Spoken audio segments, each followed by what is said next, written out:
Hi, so in this video I'll be talking a little bit about how we put into practice some of the concepts which I explained in the first video. And then I'll give a short demonstration on how to practice meditation in the sitting position.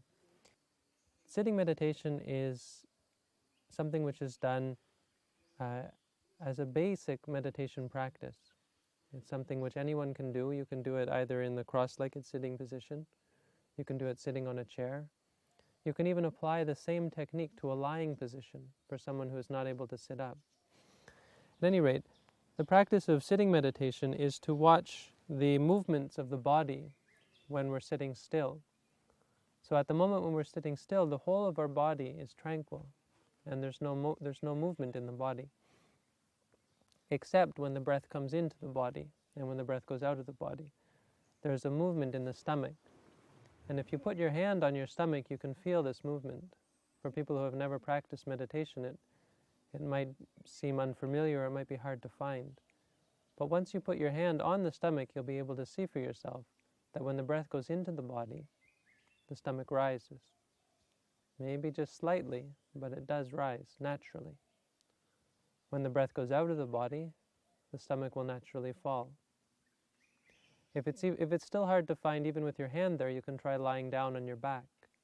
But at any rate, once you try this for some time, you'll be able to see for yourself that in a natural state, when the mind is not stressed, when the mind is not worried, or when the mind is not forcing the breath, you'll find that the stomach naturally rises and naturally falls. And we're going to use this as our basic technique of meditation.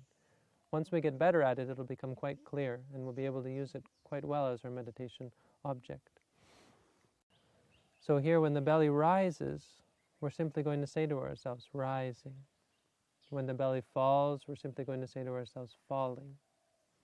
Rising, falling, rising, falling. And then the method is as follows. We sit with the legs crossed or in any position which is comfortable as necessary. Traditionally, we'll sit with one hand on top of the other and the thumbs touching at the tips. We sit with our back straight, although it doesn't have to be perfectly straight if this is uncomfortable, just as long as one is not bending over to the point where one isn't able to experience the breath. And with the eyes closed. Again, since we're focusing on the stomach, we don't want to have our eyes open for anything that will distract us away from our object. And once the eyes are closed, we simply say to ourselves, rising, falling, rising, falling. Again, we're not saying at the mouth. It's important that even though I speak these words out loud, that you understand we're creating this clear thought in the mind. And where is the mind? Well, it should be with the stomach. So we're actually something like speaking into our stomach. We're creating this clear thought in the stomach where the mind is at that moment. And so the practice is saying to ourselves in our mind, rising, falling, rising, falling. And this can be carried out for many minutes, 5 minutes, 10 minutes, or so on. At the time when we're doing this is the basic practice. It's important to be aware that we're still keeping track of the 4 foundations: the body, the feelings, the mind, and the mental states. So the body here we have in the rising and the falling, that's clear. The feelings, well, this is when we're sitting and we're watching the rising and falling, our mind is carried away to one of the feelings which arise in the body. A feeling of pain, for instance. When we're sitting in this position for long periods of time without moving, it can create states of pain and physical pain. So instead of getting upset or letting this become something which is going to create suffering for us, we take that as our meditation object. Remember, we can use any 4 of these, because all 4 of these are part of reality. We don't have to stay with the rising and falling. Instead, now we're going to take our new friend, which is the pain. And we're going to look at that and come to see it clearly. And so we focus on the pain and say to ourselves, pain, pain, pain, pain, until it goes away. If we feel happy, we can say to ourselves, happy. Sometimes when we sit in meditation, we feel very peaceful. We can say to ourselves, peaceful or calm, until that feeling goes away. When it goes away, then we come back again to the rising and the falling of the stomach again. The third one is the thoughts. So when we're sitting, sometimes we're watching the rising and falling, but our mind starts to wander, thinking about the past, thinking about the future, thinking about this, that, good thoughts, bad thoughts, all sorts of thoughts. Any kind of thought might arise. Instead of letting our minds wander and drift away and lose track of reality, we bring our minds back to the reality of the thought, and we say to ourselves, thinking. As I explained in the first video, well, here's where we're going to put it into use. Instead of focusing on the rising and falling alone, when we start to think, we say to ourselves, thinking. We can say to ourselves, thinking, thinking, and it will go away automatically by itself, and then we can come back to the rising and falling again. As for mental states, when we have liking, we like this or like that. When we don't like, have disliking, anger, frustration, we can say angry, angry, frustrated, frustrated. When we feel lazy or tired or drowsy, we can say to ourselves, tired, tired, or drowsy, drowsy. When we feel distracted or worried, we can say distracted, distracted, or worried, worried. When we have doubt arising in the mind, we can say to ourselves, doubting, doubting, or confusion, or so on. This fourth one are particularly things which create difficulty in the meditation. So actually our meditation should go quite smoothly. We should be able to watch the rising and falling or the pain or so on. But because of the mental states, the states of liking or disliking, of drowsiness, of distraction, of doubt, this is why our meditation cannot progress. So these ones are especially important to keep track of and to keep an eye on. When they arise, we have to quickly catch them and bring the mind back again to the present moment.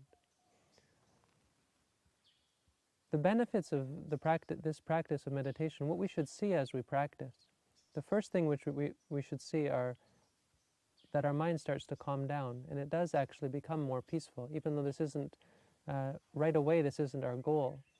We can see that gradually as we practice, the first thing that happens is our mind does become calmer, our mind does become happier, it does become lighter, and it does become freer from the things which bind it to suffering, which keep it in these loops, in these endless loops of suffering. The second thing we come to see is that we come to realize things about ourselves, and we come to realize things about the world around us. And we come to understand that in ourselves we have certain things which we could do without, and we come to see why suffering arises in our minds and in our hearts, why we do fall into suffering. We come to understand things. We understand about other people. When people get angry at us before, we thought they were evil. Now we understand they have the same emotions which we have inside of ourselves. And we come to understand why people do and say and think the things that they do. We come to see that it's because they're just like us, and we are just like them. The third thing that we come to see in the practice, the result which we should be able to see, is that we're more aware. We're more aware of the world around us. We're more aware of the people around us. We're more aware of the things inside of us that are arising and ceasing in the present moment. So when things come, when difficult situations arise, instead of being caught off guard and falling into fear and anxiety and confusion and stress, we're able to take things much better and take things as they go. We're able to take sickness much better. We're able to take difficulty much better. Even old age, sickness, death, we're able to take much better through the practice of meditation. The fourth thing is what we're really aiming for is we're aiming to get rid ourselves of the evils and the unpleasantness, the unwholesome states which exist in our minds. These states of anger, greed, delusion, anxiety, worry, stress, fear, arrogance, conceit, all sorts of things which are unuseful for us, which are of no use, of no benefit to us or to other people. And in fact, they are worse than that. They create suffering. They create unhappiness and stress for us and for the people around us. Now I'd like to invite the viewers to practice together, say 5 minutes or 10 minutes or however minutes is comfortable for you. We'll practice sitting meditation together. And this will end my second video on how to practice meditation. And I hope again that all of you, that this meditation will bring to you peace and happiness in your everyday life. So that's all for now, and now I'd invite you to sit with me together in sitting meditation.